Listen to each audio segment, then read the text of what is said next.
If you're using Complete Anatomy on a laptop, there are a number of shortcuts you can use to increase your efficiency.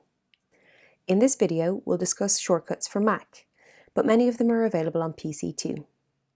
I'll pop a little keyboard icon here on the bottom of the screen so you can keep track of the keys I'm using. Okay, let's start with the systems. Each system is assigned a key from the top line of the keyboard that corresponds with the order on the interface. Pressing 1 will activate the skeletal system. 2 is connective tissue. From here you can add layers to the model using Option and plus. You can also take layers away using Option and minus. To remove or add all of the layers, use Option and 0.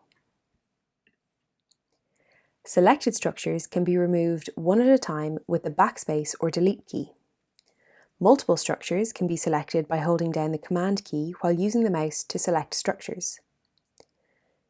They can all be removed using the backspace key, faded using Command and J, or isolated using Command and I. To limit the model to just the structures from an individual region, use Shift and the number buttons. The number assigned generally trends from top to bottom, with Shift and 1 isolating the head and neck, all the way down to Shift and 7 isolating the lower limb. Shift and 0 will bring back the full model.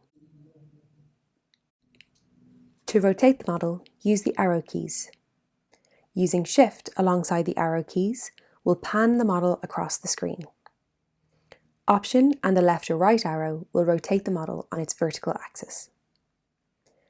To zoom into the model, it's Command and plus. To zoom out, it's Command and minus. Each of the annotation tools also come with keyboard shortcuts.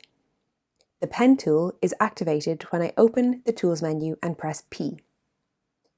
Shift and P toggles between 2 and 3D pen tools.